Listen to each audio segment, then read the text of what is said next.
पहले मैं आपको बताना चाहता हूं कि हिमाचल प्रदेश जो है, हिमाचल प्रदेश सेब बहुल क्षेत्र है, सेब बहुल प्रदेश है। 6000 करोड़ की आर्थिकी हिमाचल प्रदेश की सेब की आर्थिकी है। लेकिन इस केंद्र सरकार के जो किसान विरोधी जो नीतियां हैं, खासकर आयात नीति, उससे जो है हिमाचल प्रदेश की बागवानी तहस नहस हो चुकी है। आज के वक्त में इंपोर्टेड एप्पल ने जो है हिमाचल प्रदेश के सेब को तहस नहस कर दिया है। ईरान से, टर्की से, 44 देशों से सेब भारत में आयात होता है और 44 देशों में ईरान के सेब ने, जो अफगानिस्तान के वाया अफगानिस्तान साफ्ता के तहत आता है, south Asian free trade agreement में आता है, उसने हमारी बागवानी को पूरी तरह तहस नहस कर दिया है। और उसमें हम पिछले कई वर्षों से आयात शुल्क को जो है 100% करने की मांग करते हैं, जो अभी 50% है सेब के ऊपर और अन्य कुछ और फलों के ऊपर। लेकिन हिमाचल प्रदेश में 2014 में सुजानपुर टिहरा में जो है, वहां पर मैं स्वयं जो 34 साल से भारतीय जनता पार्टी का कार्यकर्ता और वोटर रहा हूं, और वहां पर मैं खुद स्वयं आदरणीय मोदी जी को, प्रधानमंत्री मोदी जी को सुना था कि भाई हम आयात शुल्क को 100% कर देंगे। लेकिन आज तक 10 साल में वो नहीं बढ़ाया गया। जबकि रिटेलिएशन में 2019 में जब अमेरिका ने स्टील और एल्युमिनियम के ऊपर आयात शुल्क बढ़ाया था, उस वक्त जो है आयात शुल्क को उन्होंने 75% किया, 25% बढ़ाकर, यानी 20 उत्पादों पे भारत ने किया। इस बार जब बाइडेन साहब भारत में आए तो उसको 25% और घटाकर जो है 50% पे वापस उनको खुश करने के लिए लाया गया। दुर्भाग्य देखिए आप कि कितना बड़ा दुर्भाग्य है हमारा कि वहां पर जो है 1400 वॉशिंगटन एप्पल के फार्मर, वॉशिंगटन में केवल 1400 है, यानी फार्मर नहीं है, वो कंपनियां हैं।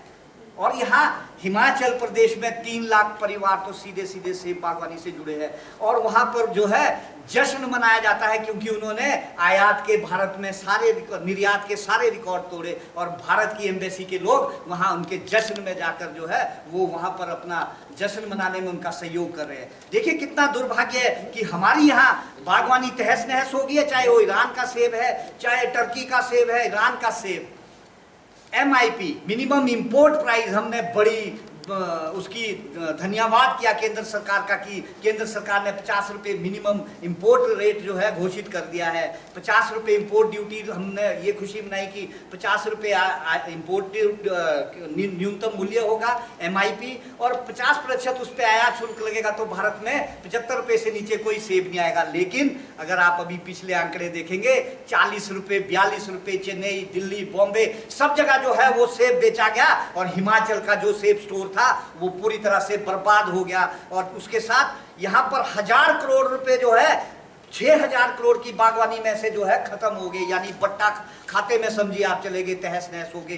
कश्मीर का 1200 करोड़ रुपया किसानों बागवानों का वो इस नीति की वजह से खत्म होगी। इसलिए हम सबसे प्रमुखता से पहली हमारी ये मांग है कि भाई आयात निर्यात को जो है उसको दोबारा से रिवाइज किया जाए, आयात शुल्क को 100% किया जाए। और मोदी जी ने तो सोलन में भी कहा, शिमला के रिज पे कहा कि इसको जो है कोल्ड ड्रिंक्स में डाला जाएगा, सेब को, माल्टे को, संतरे को, किन्नू को, जो हिमाचल प्रदेश में होते हैं। लेकिन आज तक कुछ नहीं किया। तो किस एवज में जो है हिमाचल प्रदेश का किसान बागवान जो है वोट करे वो NDA गवर्नमेंट को? मैंने तो खुद कहा कि मैं 34 साल से जो है भारतीय जनता पार्टी का कार्यकर्ता रहा हूं, लेकिन किस एवज में मैं वोट दूं? मुझे अपनी रोजी रोटी बचानी है। मुझे ये जो मांग पत्र है इनमें से एक भी बात हमारी सरकार ने नहीं सुनी। हमने कई बार आग्रह किया, 2 तारीख को शिमला में बहुत बड़ी प्रेस कॉन्फ्रेंस की, कांग्रेस के लोगों ने हमें बुलाया, मुख्यमंत्री महोदय ने बुलाया।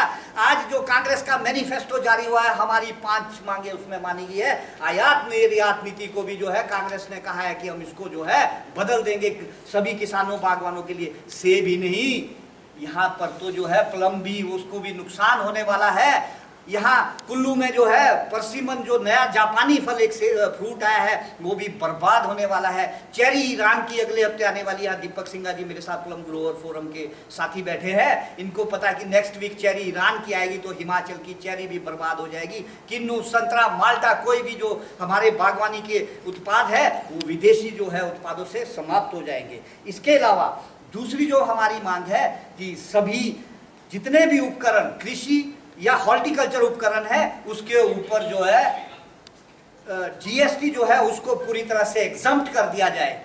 कई बार हमने मांग कर दी। आप देखिए मेरे power tiller, power sprayer, tractors, चाहे आपके जालियां, पॉली हाउसेज, सबके ऊपर जो है 18 से 28% जीएसटी लगता है। एक मैं आपको उदाहरण देना चाहता हूं, एक बिस्किट की कंपनी, बिस्किट वाला, उसको तो जो है जीएसटी रिफंड होता है, उसको कहीं ना कहीं से वापस आता है, आप मेरे से वापस आता है, कंज्यूमर से।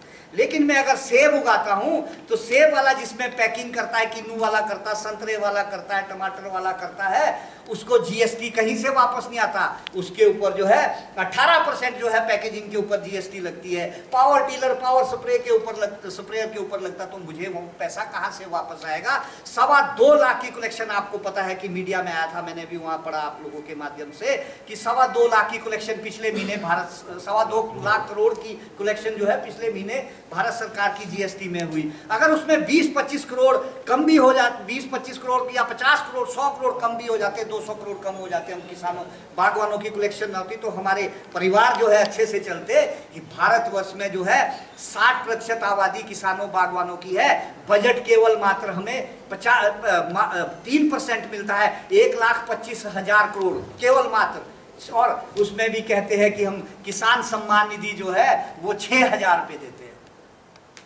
उसके बारे में तो अभी आगे कहूंगा, लेकिन मेरा कहना है कि जीएसटी जो है वो पूरी तरह से एग्जम्प्ट किया जाए। संयुक्त किसान मंच के 27 घटक हिमाचल प्रदेश में है। और हमारी बात जो है कांग्रेस की, जो कांग्रेस नेतृत्व जिसका करा है, इंडी जो ये अलायंस बना है, उन्होंने, कांग्रेस ने अपने मैनिफेस्टो में कह दिया है, उन्होंने कह दिया है कि जीएसटी को जो है एग्रीकल्चर इनपुट से जो है पूरी तरह से समाप्त कर दिया जाएगा। ये तो क्यों ना कांग्रेस को वोट करेंगे हमारे किसान बागवान। मेरा आग्रह है किसानों बागवानों को आपके माध्यम से कि वो अपना वोट कृपया करके उन्हें दे जो आपके साथ खड़े रहे।